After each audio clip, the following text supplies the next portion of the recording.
Bem-vindos a mais um ConturbiCast. Prospecção é técnica e se aprende. Qual que é o seu big plan? Que não acaba nunca. Exatamente isso. Bora.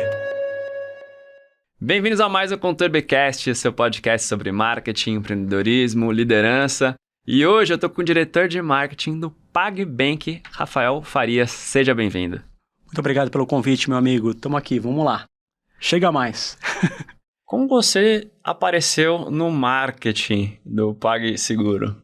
Eu sempre gostei de tecnologia, né? Então, minha formação é de exatas, minha formação é eu sou formado em ciências da computação, mas antes disso eu fiz colegial técnico em eletrônica, então sempre, desde pequenininho, gostei de trabalhar com tecnologia, mas não como modo de vida, assim como ferramenta, sempre como meio, né?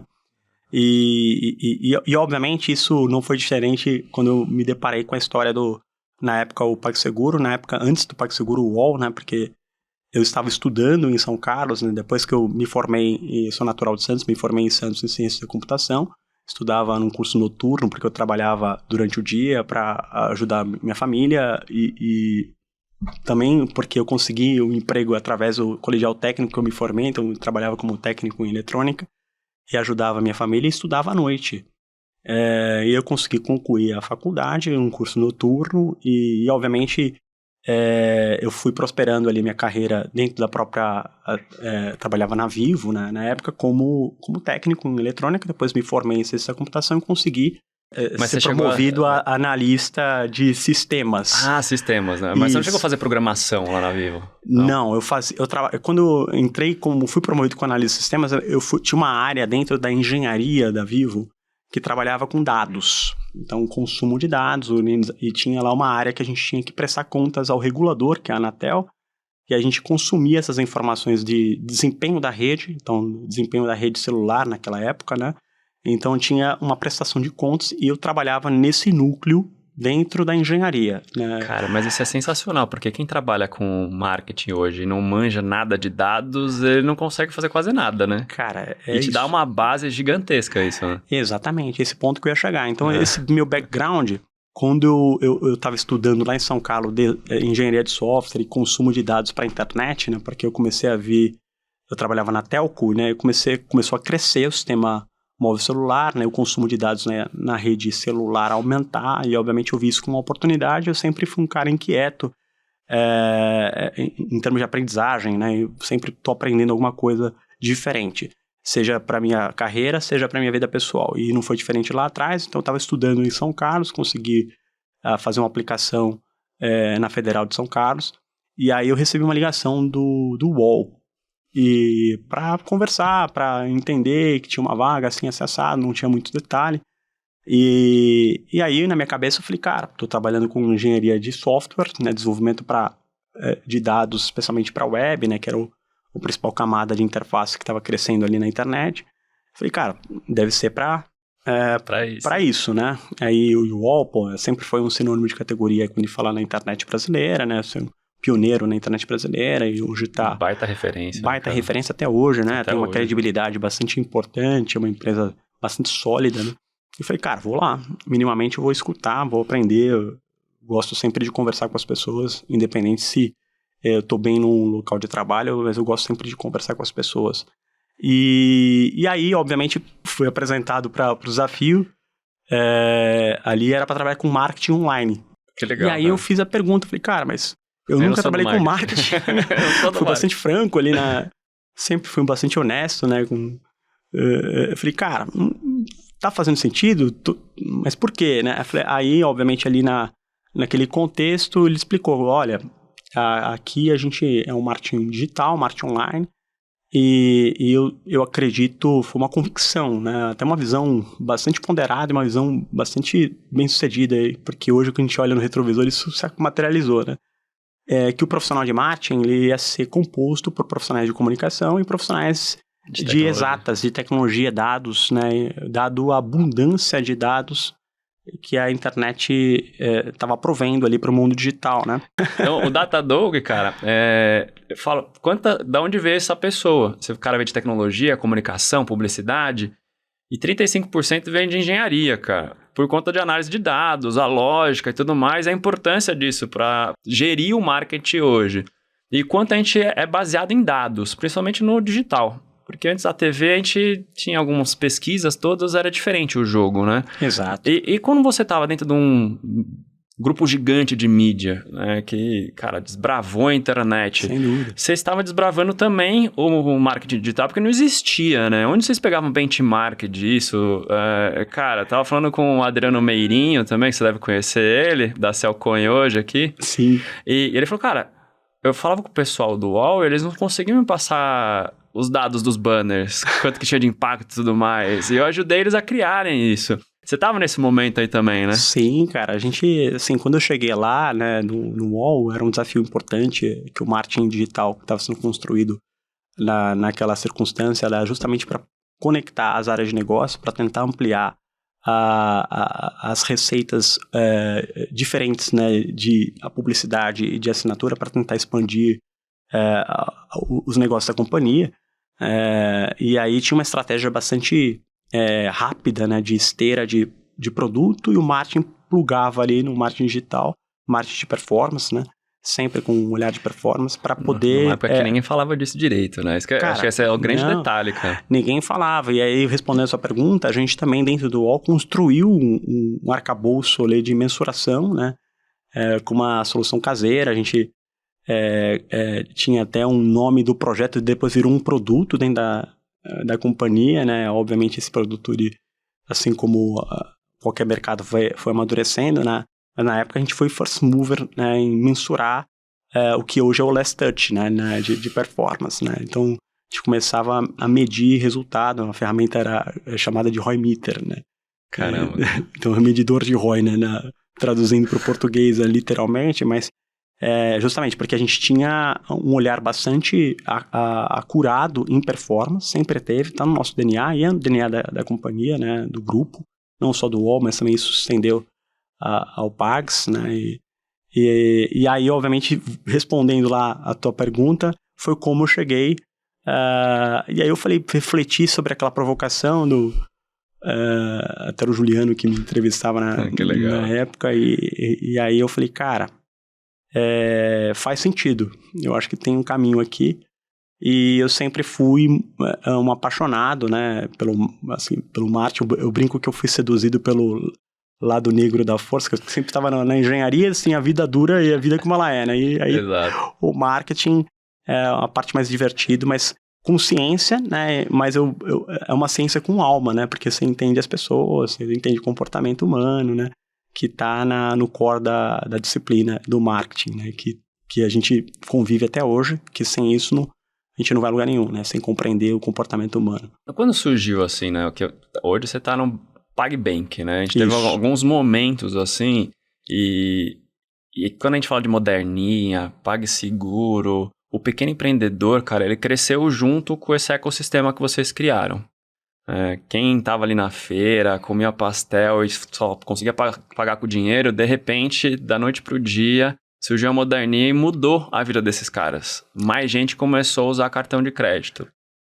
Mas antes disso, tinha um layer de pagamentos online, né? O PagSeguro surgiu aí, né? Como que foi esse momento aí? Como você estava inserido na companhia nessa época? Assim, foi muito, muito legal ver tudo isso muito de perto, né? Porque, genuinamente, a gente atuou ali como ponto-chave, especialmente como marketing, no crescimento do Pags até chegar onde a gente está hoje com o PagBank, né? Então, o PagSeguro, na época, surgiu como uma unidade de negócio dentro do grupo, dentro do UOL, na verdade.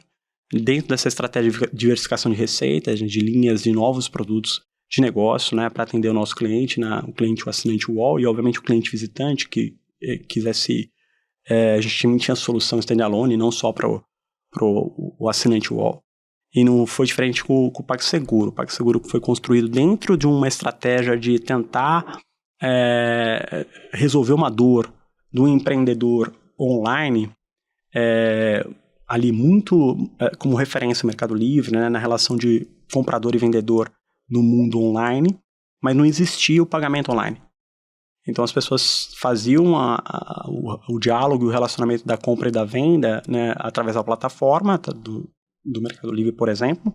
A gente tinha um produto que tinha essa função também de classificados, de produtos que são mais baratos, né, em relação à loja física, que era o Toda Oferta. E aí o Tudo Oferta, o cliente entrava ali, conversava de alugar com um vendedor num produto que ele se interessasse. E aí, diferente do Mercado Livre, onde ele marcava um encontro físico, presencial, para fazer a relação de compra e venda, de fato, né? A gente tinha ali um mecanismo para ele comprar online de uma maneira muito fácil e segura. Por isso que o PagSeguro, né? Existia também através de pesquisa, através de... O medo, o grupo, né? O grupo, ele tinha... até hoje, a gente ouve bastante o nosso cliente, né? Então, tinha uma dor lá atrás, o mundo de online, porque... na nossa cabeça, por que o cara vai para o mundo físico fazer a relação de compra e venda, né? Por que não compraria online? E a gente, obviamente, rodou pesquisa, entendeu? Existe um medo, né, no mercado de e-commerce, né? No comportamento de você colocar o seu cartão de crédito, seus dados ali num ambiente que você não conhecia. Que aí por isso que surgiu o nome PagSeguro, você pagar com segurança, né? E aí, isso foi um sucesso. O PagSeguro ficou muito maior do que qualquer outro produto ali que tinha na prateleira do UOL em termos de... nessa estratégia de verificação de produtos, né? Isso de que ano isso? Foi 2006? Foi 2006, né? Setembro de 2006. Inclusive, o ano que vem fará 20 anos de história aí, o PagBank. O UOL fará 30 anos. Parece tão recente assim, né, cara? Porque hoje é tão simples você comprar online, o e-commerce é tão forte, principalmente pós-pandemia, né? A gente nem lembra como que era antes, né? Exato, cara. Meu cartão de crédito já tá plugado, já faço tudo já tá aqui, nas já tem wallets, um wallet. Cara, é um negócio tão avançado. E o medo não existe mais no ato de pagar online, né? Exato. O medo existe em outras situações, né? De você ser hackeado, teus dados serem roubados engenharia para fazer... social. Exatamente, para usar outros subterfúgios aí do crime, né? Mas é uma certa conduta que você tem que começar a fazer em qualquer situação, não só no ato de pagar, assim, qualquer situação da sua vida você tem que sempre ali prestar atenção para não ser lesado ali, porque o fraudador está em todo lugar, né? Mas voltando lá para a história do Pags, aí o PagSeguro ficou muito, muito maior do que a operação dos ofertas de qualquer outro produto, e aí a gente foi ganhando maturidade. O PagSeguro foi top of mind no setor de pagamentos online, cobriu com louvor essa questão de afastar o medo das pessoas na compra online, e você consiga pagar parcelado, com cartão de crédito, boleto, tinha várias aceitações de pagamento, isso foi disruptor aí no mercado de pagamentos online. E aí o mercado também começou a direcionar para a gente para um caminho de oportunidade no mundo físico, não só no online.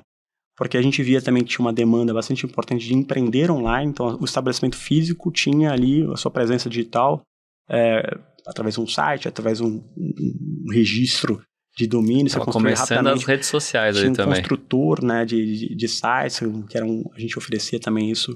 E aí, na ponta, também a gente oferecia a nossa solução de pagamento para esse lojista. E aí começamos a entender um pouco mais esse mercado de empreendedorismo no Brasil, e viu que esse cara, ele faz o hacking do sistema, né, em todo sentido. A vida é dura para esse cara aí, tem que cuidar da sua lojinha, cuidar das pessoas que são os funcionários, às vezes são sua família, né? E você tem um sustento. E os bancos estavam nem aí pra esse cara, né? Cara, era um cliente que era invisível para o bancão, né? Ele é negligenciado ali pelo sistema financeiro no geral. E aí a gente viu que a aceitação de pagamento no mundo físico também era bastante dificultosa, né? Esse cara para ter uma maquininha de pagamento na ponta. E aí a gente viu um ângulo diferente. A gente deu lente para esse cara, a gente ouviu também esse cliente. Esse cara também tem problemas, assim como qualquer outro empreendedor no Brasil, porque o dinheiro sempre foi caro na história desse país, né? Então a gente sempre o empreendedor brasileiro acaba se virando também para trabalhar e prosperar o seu negócio. E a gente também trouxe uma questão de gratuidade, né? A maquininha sem aluguel, existia lá o aluguel da maquininha. Então, era outro mercado, né? O cara tinha que ter conta PJ, tinha nem marca de contrato social. Maquininha, né? Era tipo vários... Cara, você pegava uma maquininha. Era uma commodity assim, né? Concentrada, super concentrada entre os bancões. Você tinha basicamente 2 players grandes, né? Em termos de volumetria, né? E aí a gente lançou a primeira maquininha sem aluguel do país, né? que foi a moderninha. Disruptivo demais, né? Quebra E a o mercado linguagem, aí, né? assim, toda a inteligência que a gente ouviu, o nosso cliente, percebeu isso como uma dor latente, eminente no mercado e como oportunidade, viu isso como capacidade de transformação e de alavanca de geração de demanda e de negócio para a companhia. A gente transformou essa dor uma mensagem de marketing, assim, livre-se do aluguel. Com X meses dessa aqui, a gente apontava para mais existente no mercado. Era aquela uma maquininha grande, robusta, preta, até tinha um cabo de espiral, parecia um telefone fixo da década de 80, 90. E aí a gente trouxe uma maquininha que tinha um tamanho portátil, cabia no bolso. Que é a primeira moderninha. A moderninha, daí também tinha um nome que provocava um antagonismo em relação a maquininha que era antigona, né? Como uma sacada de marketing também. E aí trouxemos também um elemento que não existia no setor, que era a celebridade, né? A gente foi uma das primeiras marcas do setor a trazer a figura popular, que no caso foi a Alessandra Negrini, a escolhida, né? Que foi muito bem acertada a escolha, que era uma mulher moderna, porque a gente viu também, através de pesquisa, que boa parte dos empreendedores que a gente já navegava no online, já conversava no online, eram mulheres, que às vezes complementavam a renda do marido que trabalhava, ou eventualmente ela também liderava ali a casa, ali como arrimo de família, né? Na época existia esse termo, né? E aí gerava isso como um complemento de renda. E aí a gente trouxe a mulher também numa linguagem de empoderamento, de trazer ali o nosso cliente para o centro, que era materializado na figura da mulher, né? E foi um sucesso, foi um estouro, né? Foi um estouro. Estouro mesmo, cara. E quanto tempo ela ficou como garota propaganda? Ela continua, né? Ela continua. Tá, 15 anos já mais de... Desde os primórdios, né? Desde 2013, mais ou menos, quando a gente lançou o produto ali físico, né? Depois, um tempo depois a gente fez o IPO, mas ela sempre esteve desde o início ali conosco, né? A gente tentou, na verdade não, foi um movimento importante e bem sucedido também, que a gente tinha uma credibilidade do UOL, a gente amarrou sempre ali o PagSeguro com a logomarca do UOL, que tinha uma credibilidade, então para trazer também essa questão de confiabilidade para as transações de pagamento no mundo físico, né? Como a gente era um entrante, cara, vamos trazer a credibilidade do UOL. Acho que isso faz toda a diferença, né? E foi muito importante. Você pegar a reputação já do meio, né? Foi muito importante. Foi um conjunto de decisões que a gente tomou lá atrás, bem direcionadas, e que nos colocou aí numa arena competitiva que ninguém estava. A gente abriu o mercado, né? E eu estava comentando anteriormente ali, que boa parte da nossa base de clientes que começou a se relacionar conosco através das maquininhas nunca tinham aceitado o cartão de crédito na vida. Então o pipoqueiro passou a aceitar cartão de crédito, o feirante passou a aceitar cartão de crédito, outras modalidades do setor dentro do empreendedorismo, até da economia brasileira, começaram a aceitar cartão de crédito em larga escala, né? E a gente foi crescendo, foi ganhando. Hoje tem o maior portfólio da categoria quando a gente fala de maquininha de pagamento e de soluções de pagamento também, porque a gente atende o mundo web, continua atendendo muito bem, com soluções robustas, soluções para todo o porte de negócio, né? Desde o pequenininho até a pequena, média e grande empresa. A gente tem soluções para atender e tem clientes grandes, inclusive, conosco, mas a gente surgiu realmente para o mercado, conversando com o pequenininho, fazendo esse processo de democratização de meio de pagamento, incluindo essas pessoas que eram negligenciadas pelo setor financeiro, especialmente os bancões, para dentro do jogo, né? E começaram a gerar negócio, né? Começou a gerar um movimento da economia bastante importante, né? E hoje muita gente nos copia, hoje em dia tem maquininha de tudo quanto é cor, né? Teve aquele movimento da guerra das maquininhas, enfim. Mas faz parte do jogo, acho que tem espaço para todo mundo, acho que a gente tem ali uma vantagem competitiva de ter sido first mover, mas hoje tem um enfrentamento bastante acirrado na arena competitiva, porque você também não pode ter só a maquininha. Você tem que... O cliente, ele está, obviamente, mais maduro, ele quer outros serviços financeiros, ele quer um ecossistema, ele quer uma plataforma, ele quer um banco. E a gente... Aí virou o PagBank. Exatamente. Aí, né? E aí, em maio de 2019, a gente fez o lançamento do PagBank, para tentar compor ali o nosso portfólio, dar completude, né? A gente tinha ali uma dor também do nosso cliente que não conseguia ali manejar o dinheiro das suas vendas, transferia para o bancão. E esse cara que é o pequenininho, às vezes ele está endividado, e aí o dinheiro ficava bloqueado. No bancão, e aí a gente também como inovação, sempre trabalhou com inovação e sempre ouvindo muito o nosso cliente, uma escuta super ativa. E lançamos um cartão de crédito pré-pago, né, para quem não precisava abrir uma conta, também depositava o dinheiro das suas vezes no cartão pré-pago, ele conseguia comprar via cartão de crédito. E ele já conseguia direto ali, por exemplo, eu faço ali. Recebi o pagamento, antecipei o recebível ali no cartão de crédito pré-pago também, eu conseguia fazer isso? Ele conseguia fazer isso pela conta PagBank, né? Legal.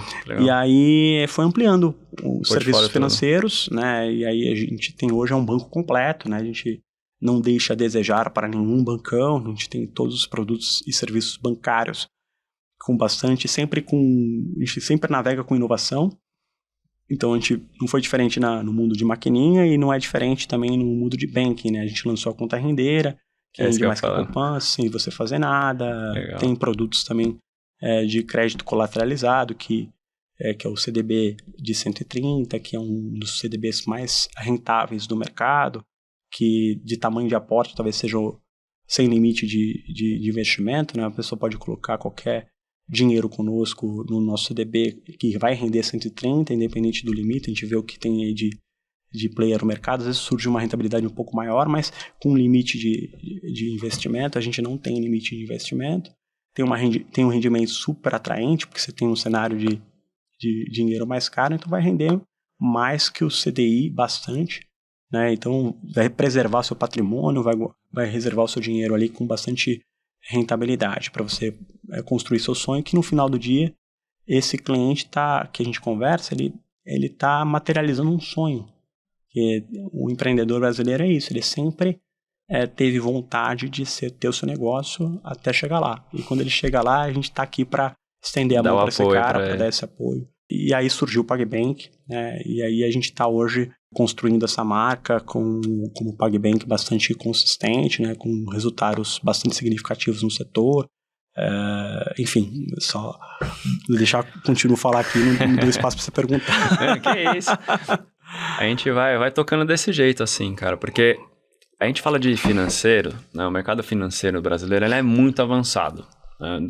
Referência no mundo, assim, né? E a gente tem grandes players que desbravaram esse mundo e o PagBank é um desses players que mudou várias vezes, não foi uma única vez, e aí a gente fala de inovação, inovou várias vezes o setor.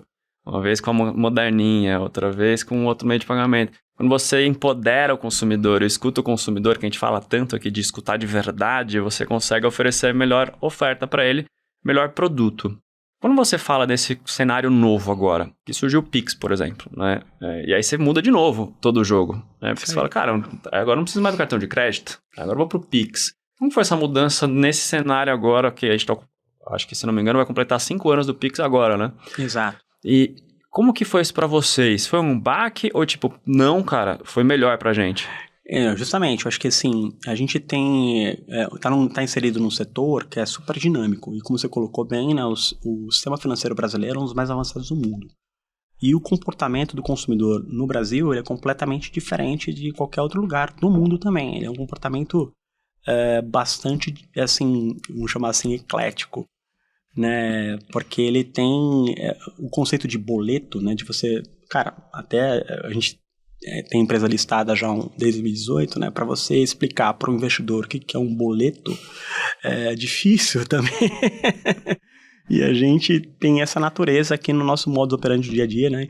E só para dar um contexto de como que o Pix veio eu costumo dizer que o PagBank foi um marco na indústria financeira e o Pix também foi um marco, que incluiu muita gente, digitalizou bastante as transações de pagamentos, facilitou bastante a vida das pessoas e está muito correlato com o nosso propósito, que é facilitar a vida das pessoas em negócio. E quando surgiu o Pix, a gente estava muito presente na vida das pessoas que é o brasileiro, de classe média baixa, majoritariamente, né? A gente tem, obviamente, uma cesta de serviços para todas as rendas e todos os tipos de perfis, mas a gente, de fato, é a única marca que conversa com o brasileiro de verdade. A gente está presente nos quase 6 mil municípios do país.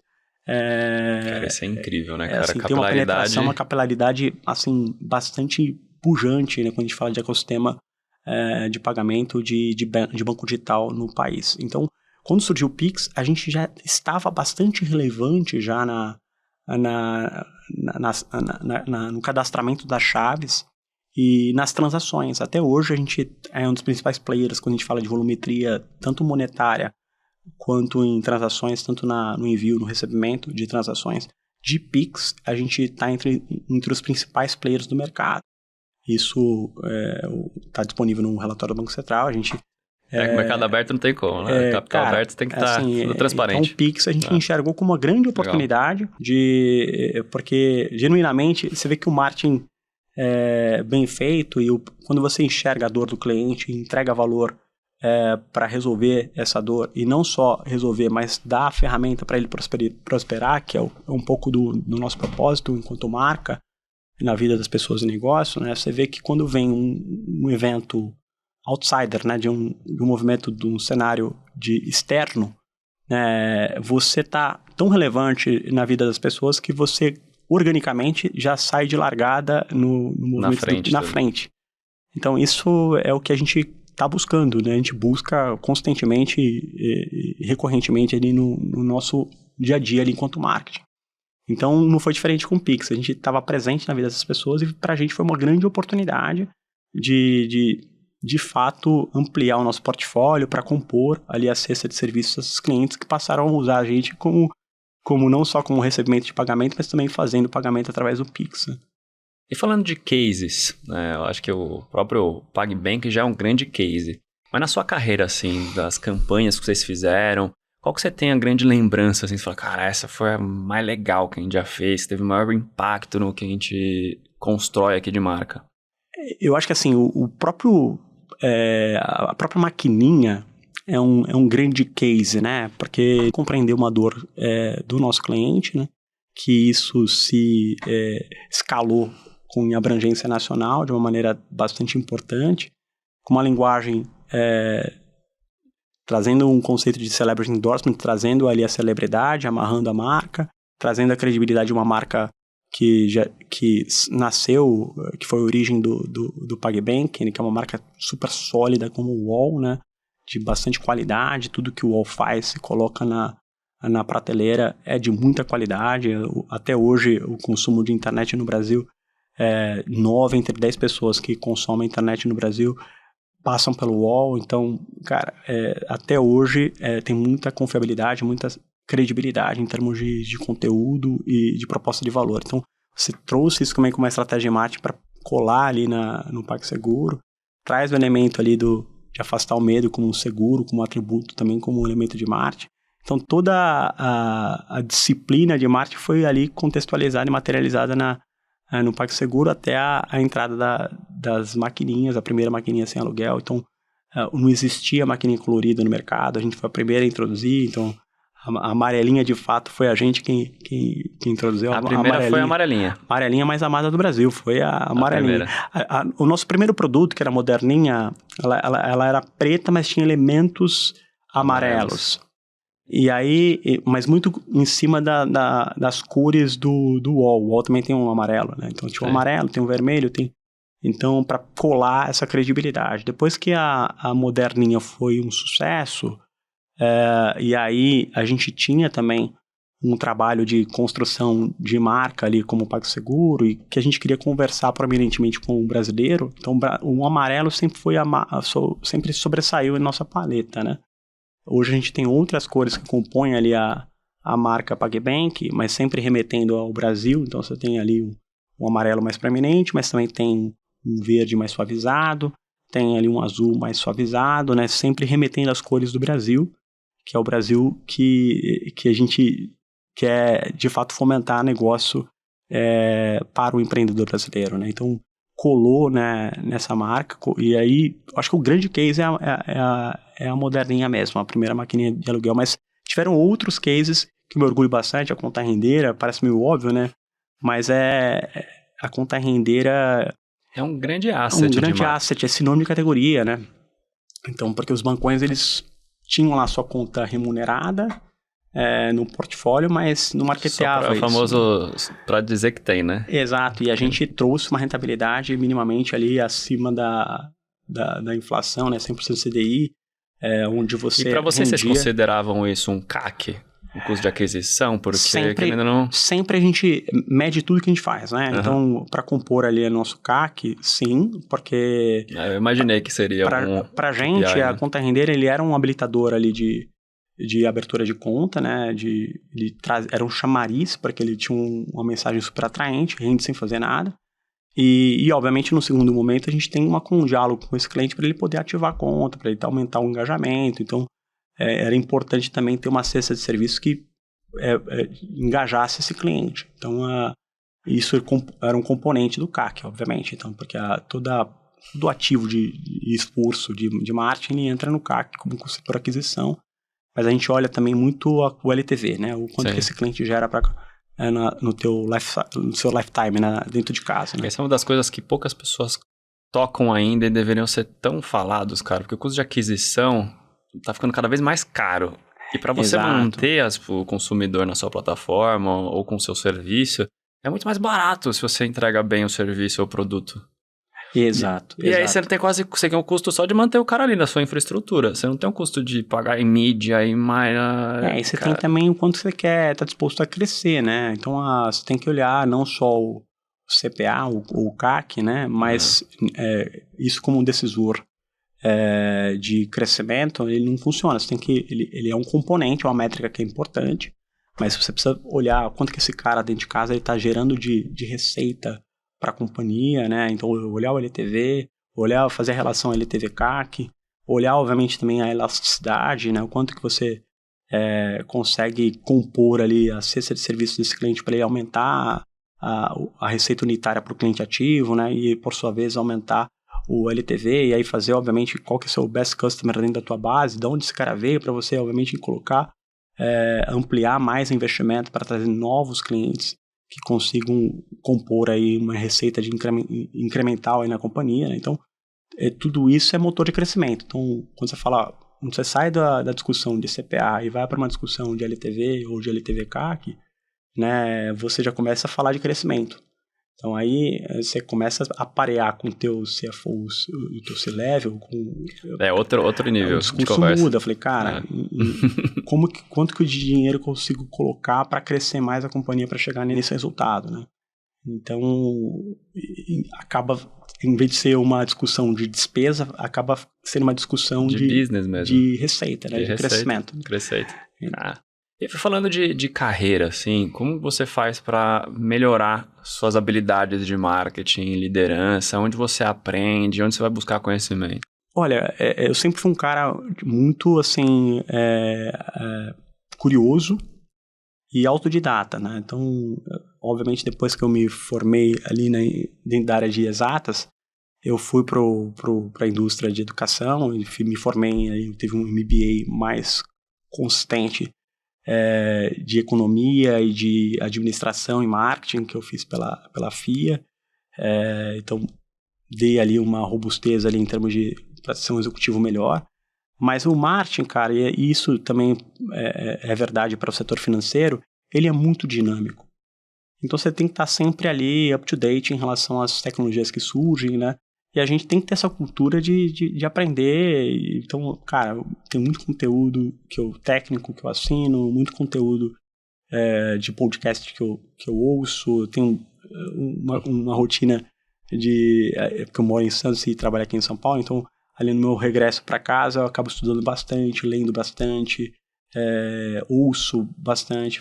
O marketing também é um mercado que, embora seja de valores econômicos bastante importantes, né, é um círculo virtuoso ali quando fala de comunidade. Então você tem muita troca com os profissionais do setor, você consegue... Acho que é legal também você construir esses elos, né, para você ter essa troca. Uma tecnologia que você está implementando na sua indústria, na sua empresa, se eventualmente outro colega já implementou, quais foram as dores, tem essa troca também, eu acho que é importante, mas magicamente você tem que estar sempre up to date em relação ao horizonte de onde você quer construir. Não adianta também senão você é engolido, você fica obsoleto rapidamente. Né? E ao mesmo tempo você tem que provocar o teu time para que essa conduta se perpetue, né? Todo mundo tem que ter essa preocupação de ficar ali sempre up to date, né? Sempre ali estudando, pegando as tecnologias que estão aí na vanguarda, né? Que a gente navegou e chegamos até aqui dessa forma, sempre trabalhando com inovação. E se a gente não vai nesse caminho, a gente fica para trás. O aprendizado é o grande X da questão, né? E passar isso para os liderados é um grande desafio. Porque a gente tá aqui, né? Pô, tô aprendendo, tô aqui no topo da cadeia alimentar, né? Mas como que você passa isso pro cara que tá ali na pressão de entregar metas e tudo mais?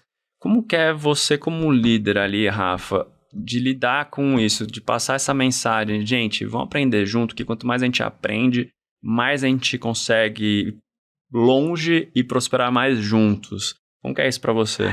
Você colocou na tua pergunta aprender junto, né? Então, essa é a questão do junto. Eu tenho um olhar bastante com bastante importância para essa questão de evoluir e crescer juntos, né? Eu sempre fui cercado de boas pessoas que foram meus tutores ou gestores anteriores. Eu sempre fui cercado de bons profissionais e pessoas que me inspiram até hoje, que eu olho como referência, até de carreira, e você vê que também você olha no aspecto pessoal e também são pessoas louváveis, né, que a gente procura se inspirar também, e eu procuro também trazer isso para os meus liderados, para o meu time, né, de ter uma conduta ímpar, né, honesta, de bom caráter, de cara, fazer o seu. Não, faz o seu, bicho. Às vezes, dentro do mundo corporativo, né, as imperfeições corporativas, fica olhando pro fulano, pro ciclano, pro beltrano, né? Cara, esquece de fazer o seu, né, de uma maneira importante, excelente, buscar o seu melhor. E aí, se você faz os seus trabalhos, claramente, lá na ponta, se você está na direção certa, vai aparecer. O número aparece organicamente, né? Então, eu acho que quando a operação do dia a dia, ela consome, mas eu sempre provoco para construir ali uma certa agenda de autonomia para os meus profissionais, para que consigam também ter espaço para aprendizagem, para testar. Eu costumo, desde a escola, desde o início, né, quando a gente trabalha com desenvolvimento, a gente trabalha na ciência da computação, mesmo na tecnologia, quando eu me formei em tecnologia eletrônica, você tem que testar para validar uma hipótese. Então, isso está na minha cultura, e está na cultura da companhia, está na cultura do grupo. Testar, errar, aprender rápido, quando errar, corrigir rápido, e se acertar, escalar rápido. Né? Então, isso é o conceito de inovação. Lean Startup. Cara, é isso. Isso não é diferente dentro do marketing. Então, todo mundo, a gente constrói ali um espaço para testar, um espaço para explorar novas tecnologias, e você aprende na prática, né? Então, e isso gera um ambiente estimulante, porque quando você está aprendendo tecnologia nova, isso organicamente também, os profissionais querem ali estarem mais antenados, atualizados. Tudo, né? Obviamente que você tem que ter ali as alavancas aí para manter a retenção dos profissionais, aí, uma remuneração competitiva, frente à concorrência, profissionais capacitados, então você tem que se preocupar também de estruturar a capacitação dos seus profissionais, colocar os profissionais no lugar certo, né? Que desempenhem ali com louvor, com excelência o seu dia a dia. Então, é um pouco essa minha forma de trabalhar. Não tem uma forma de trabalhar hierárquica, autoritária, ao contrário, tem uma forma bastante expositiva, de fato abrir o kimono ali, cara, o direcionamento é por aqui, as nossas fortalezas são essas, nossas fraquezas são essas, precisamos, obviamente, cobrir esses gaps para tentar avançar com mais crescimento, com mais velocidade. E, cara, todo o time que eu montei é um time bastante coeso, enxuto. Algumas pessoas saíram, que a gente sempre também dá as ferramentas para as pessoas prosperarem como profissional. Porque tudo hoje, qual cíclico, é o tamanho do né? seu time? Quantas pessoas são lá? Olha, a última fotografia que a companhia tem feito ajustes, né, ao longo dos últimos anos, na ordem de 90, 80, entre 80 e 90 pessoas, né? Cara, é um time grande, né, cara? Time bastante grande. E mas o tamanho da nossa operação, ela é relativamente pequena assim, acho que São quantos usuários? Vou pegar big numbers agora. Quantos? A gente tem uma base de clientes de mais ou menos 33,7 milhões de clientes. Então, a gente está entre os principais bancos digitais do país, né? A gente fala de banco digital, talvez seja um dos maiores, tirando o Nubank. A gente está ali figurando entre os principais, que quando você fala no setor financeiro, você tem o banco digital, tem a fintech, então tem algumas nuances que é um Vocês estão como um banco digital, não como digital. fintech.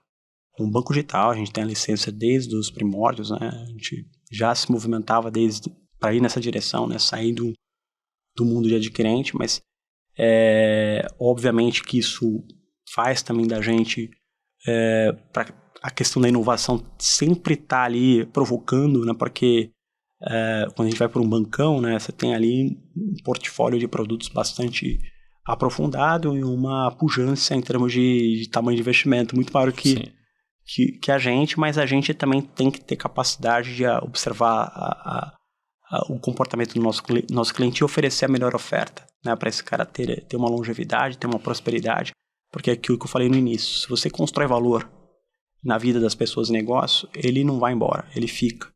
E ele constrói, assim, é isso que a gente quer, né? A gente quer, quando o desafio como marca é gerar resultado para o acionista e gerar resultado genuíno, conexão real para o nosso cliente.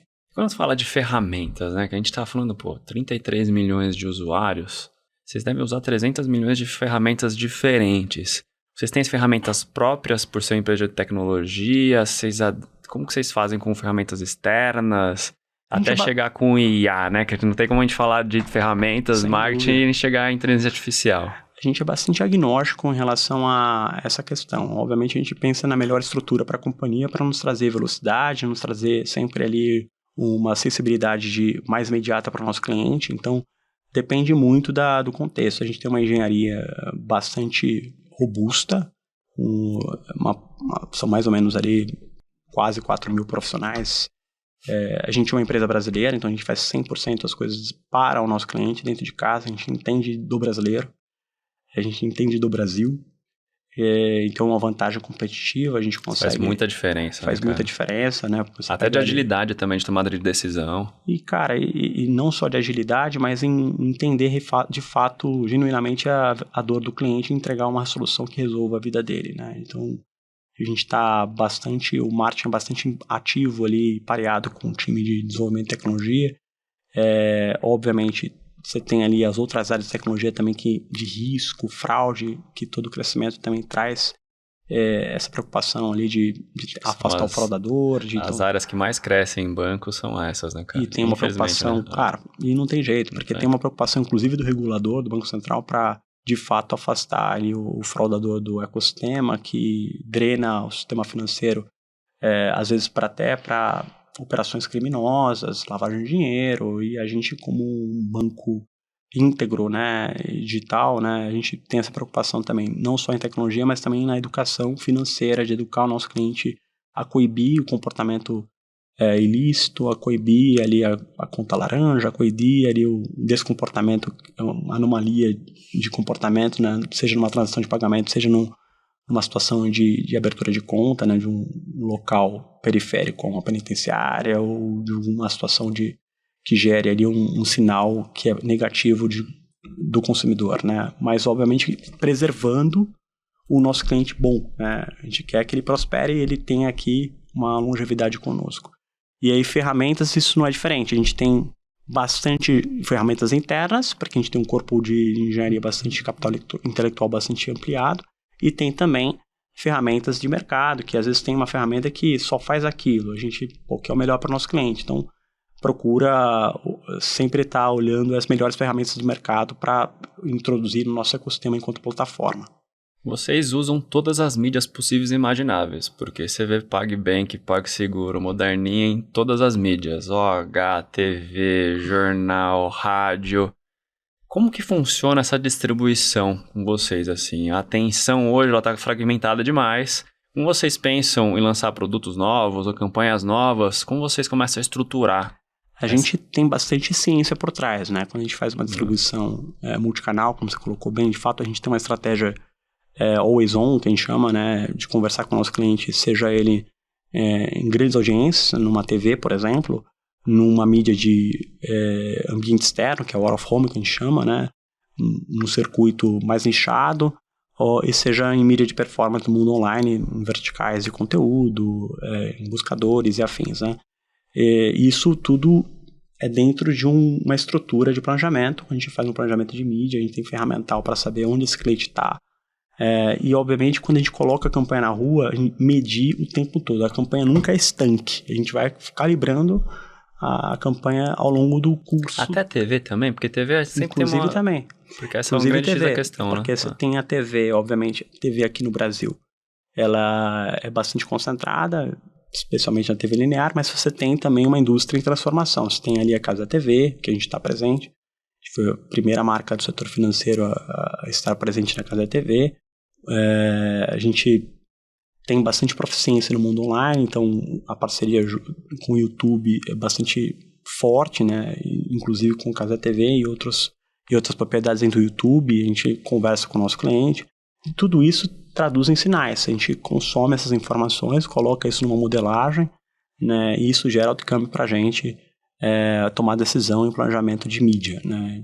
Tamanho de investimento, em qual canal. A gente é uma indústria em transformação, porque a mensuração tem algumas, especialmente o offline, mídia exterior, out of home, que você tem que consumir de outra forma para conversar melhor com o teu cliente e compreender se aquela mídia está fazendo sentido, mas agora a gente está caminhando para a tecnologia dentro de casa para evoluir de uma maneira mais escalável, com MMM, com plataformas que consigam dar para a gente mais acurácia, né, de dado para tomar decisão. E cada vez mais a gente quer otimizar esse tamanho do investimento que nós temos sobre a nossa governança, né, e maximizar resultado. Não é só gerar saving para a companhia, entender os pontos de saturação, aqui, nesse canal aqui, se você colocar mais dinheiro, não vai gerar venda incremental, você só vai saturar a tua mídia, então eventualmente usar isso como inteligência. Então esse tamanho de dinheiro nessa curva desse canal que está saturada, né, você vai colocar em outro lugar que você não tinha colocado ainda e começar a testar, sempre com uma esteira de experimentação, nunca com cavalo de pau, a gente tem uma operação bastante robusta, então qualquer movimento falho ali você tem um degrau a percorrer e recuperar. Então você tem que fazer isso com uma esteira de experimentação controlada, testou, está funcionando, incrementa a escala. Então tem bastante ciência por trás. Então às vezes é legal que você traz que vê o PagBank em todo lugar, mas tem uma ciência por trás. Tem uma coisa por trás para gerar valor para a companhia. Vocês estão usando já o WhatsApp como um veículo, não só para conexão ali e resolver problemas do dia a dia, mas como um veículo de vendas também para vocês adquirirem novos consumidores e tudo mais? Sim, o WhatsApp ele é a gente já usa já há um bom tempo, já seja com bot, agora rebuscando um pouco mais com IA, né? Não só para atender o nosso cliente, para também sanar alguma dúvida que ele tenha dentro dos nossos canais oficiais, dentro do aplicativo você tem lá o chat e isso pode derivar para um WhatsApp.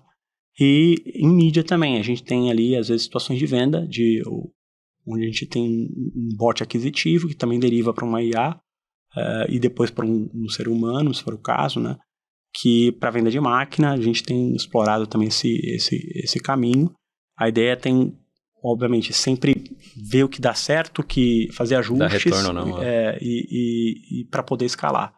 Mas, como você colocou, como a atenção está muito mais fragmentada e o tempo escasso das pessoas, então os canais digitais e o WhatsApp, ele é 90% brasileiro usa o WhatsApp, né?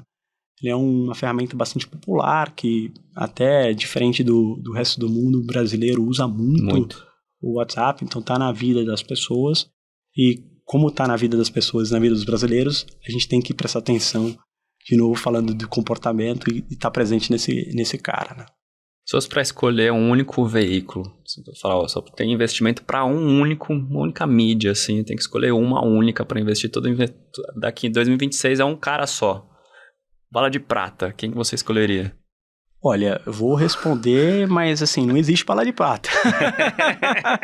Que fique claro, porque eu acredito essa é a muito... pergunta que todo mundo fala, cara, não tem como escolher um só, ainda mais no dia de hoje, omnichannel e tal, mas se fosse pra escolher uma só, que você fala, cara, essa daqui é o que eu acredito que eu apostaria mais. Eu acho que tem muita oportunidade, a gente conversa diariamente com mais de 33 milhões de clientes, são quase 33,7 milhões de clientes, dentro de casa.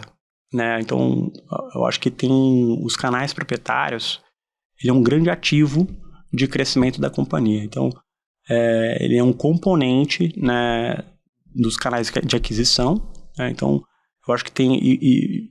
no passado, a gente delimitava os canais proprietários com no cash, né? Os canais cash e os canais no cash. Na verdade, isso não é verdade, né?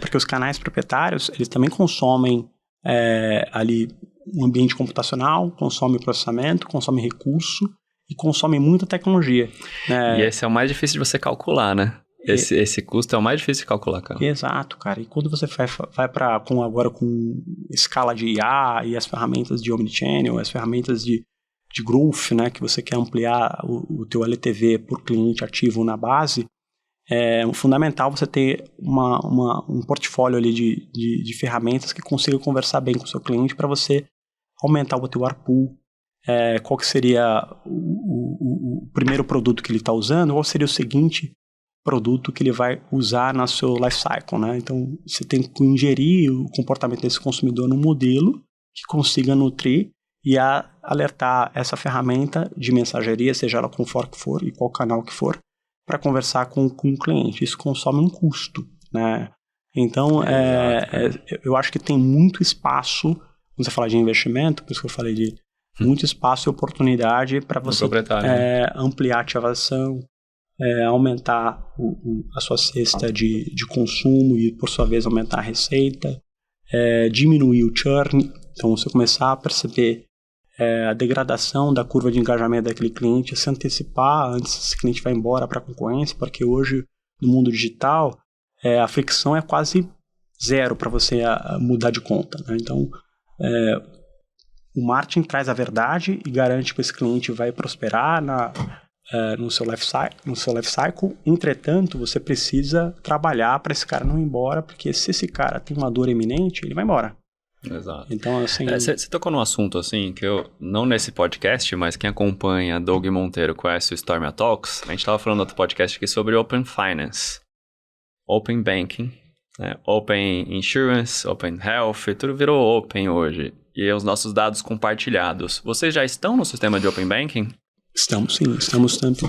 Eu acho que esse é um grande passo importante até, nos né? serviços de banking, também, quando a gente fala de adquirência, também tem a questão de Open Acquire, né? Que a gente também tem um olhar mais aprofundado para esse cliente, né? Então, a gente tem hoje no nossa conta, você pode configurar e submeter as suas outras contas, né? Numa única interface, né?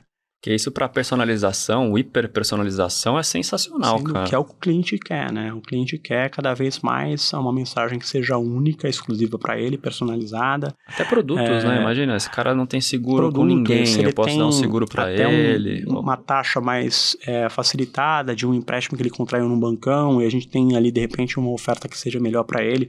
A gente está enxergando ali Open Finance, que esse cara tem um empréstimo contraído, a gente pode oferecer ali uma oferta competitiva para ele, porque a gente quer, de novo, a gente sabe qual que é o ciclo virtuoso desse cliente conosco aqui no relacionamento. Pô, de repente essa dívida que ele contraiu fora pode gerar um dificultador de prosperidade para ele, vai crescer seu negócio, que a gente não quer.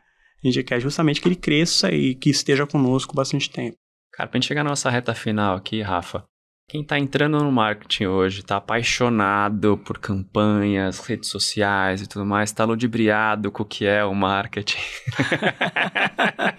Que é fácil acontecer, né, cara? Né? A gente tá falando de tanto de dados, né, de tantas coisas difíceis que é o dia a dia nosso aqui na lida do marketing, de chamar atenção e reter a atenção, que esse é o jogo mais difícil hoje.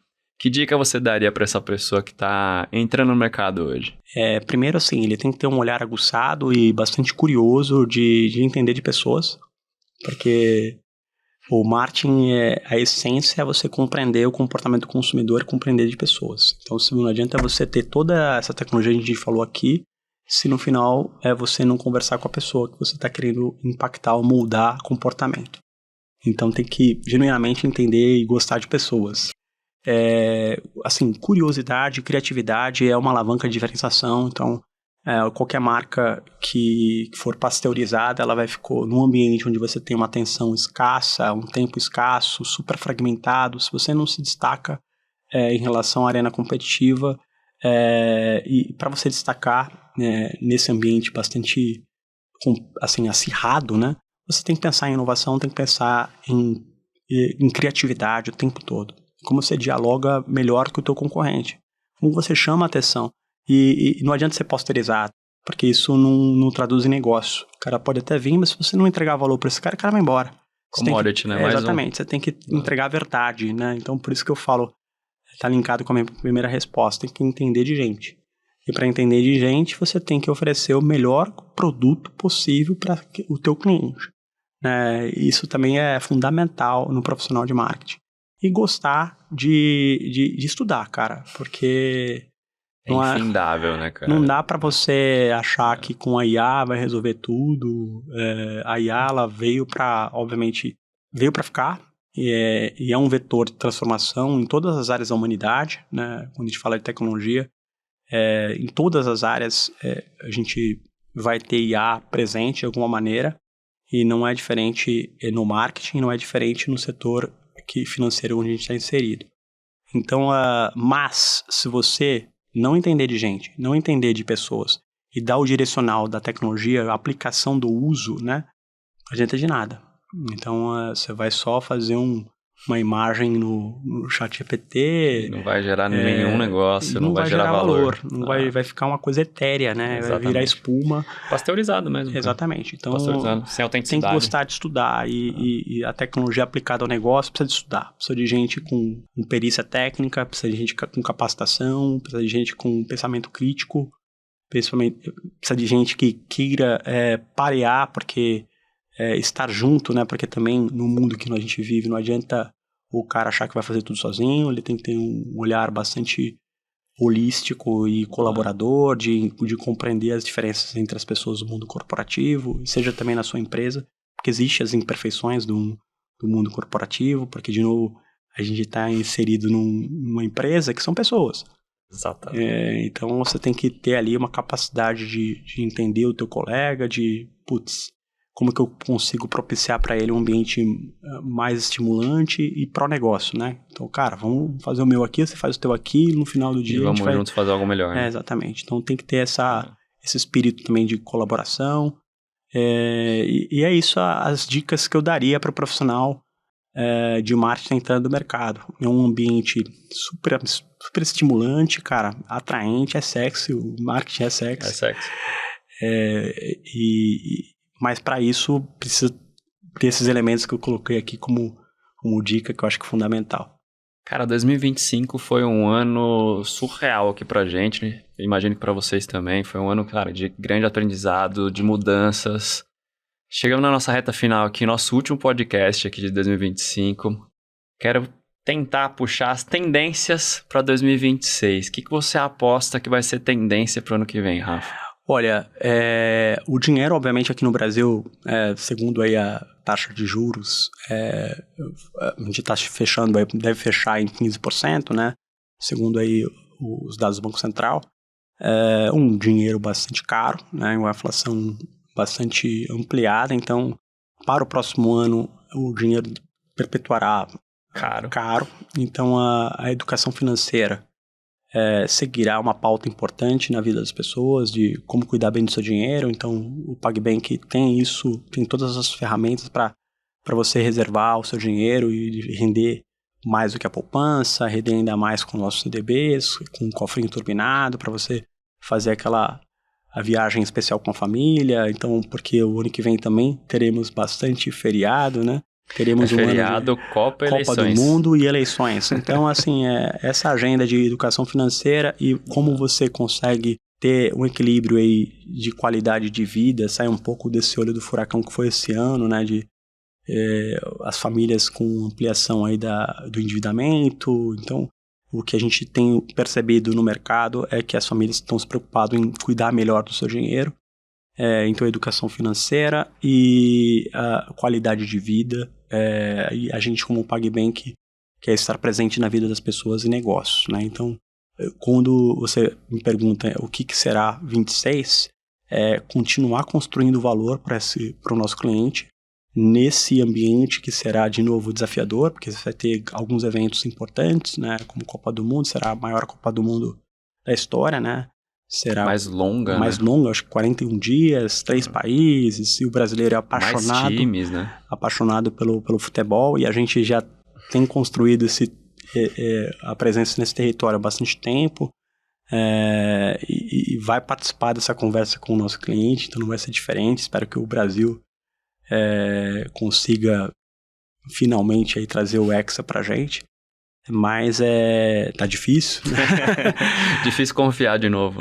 Mas vai ser eu acho que um ano melhor do que o ano que passou, né? A gente talvez até um contexto global, com o fim da guerra, né? Lá na Rússia, na Ucrânia, né? Teve ali uma questão também de tirar ali a guerra lá em Israel também, já foi colocado, né? uma bandeira branca, né? Que isso tudo é positivo, né, para a humanidade e positivo para a gente, né? A gente tem todos os negócios, para todos os negócios, né? Porque com a globalização, todo o business que a gente coloca, ele é global, né? Ele interfere de alguma maneira o bolso do consumidor. E espero que as coisas melhorem no próximo ano. Será melhor se a gente está em bastante convicção, né? Convicção, até pelos números que tem melhorado, né? A inflação, de alguma maneira, ainda saltos pequenos, mas está reduzindo. A gente espera que melhore um pouco mais. Crédito, né? A gente tem uma agenda de crédito de oferta para o nosso cliente mais ampliada. A gente se comprometeu para o mercado em ter uma oferta de crédito mais ampliada, especialmente para o nosso cliente PagBank, porque a gente sabe que o empreendedor e o brasileiro médio, ele precisa eventualmente de crédito para prosperar, e isso a gente está bastante atento e com escuta de novo bastante ativa para esse cliente, para oferecer um crédito que seja saudável, para ele consiga prosperar enquanto negócio e honrar também os seus pagamentos. A gente sempre tem ali algum artifício colateral, né, para fazer esse elo com o nosso cliente de uma maneira facilitada, né? Mas a gente deve também ampliar nossa carteira de crédito para o nosso cliente, então tem bastante novidade, né? Então acho que é um pouco esse horizonte aí, muito correlato com o movimento da economia, né, que a gente quer. Estamos trabalhando pra caramba, tem final do ano até dia 31 de dezembro é dia, né? É isso aí, Rafa. Obrigado pela sua presença aqui, por compartilhar a sua história. Obrigado, e toda a história do você, PagSeguro e PagBank. Obrigado você pelo convite, te agradeço a generosidade pelo espaço, a conversa foi ótima. Bom demais. Super prazer em conhecer você e estou à disposição para uma outra conversa quando você precisar, é só chamar. Beleza? Tamo junto. Valeu. E você gostou desse episódio? Deixe seu like, seu comentário e feliz ano novo! 2026 a gente volta com muito mais para você. Feliz 2026, até lá.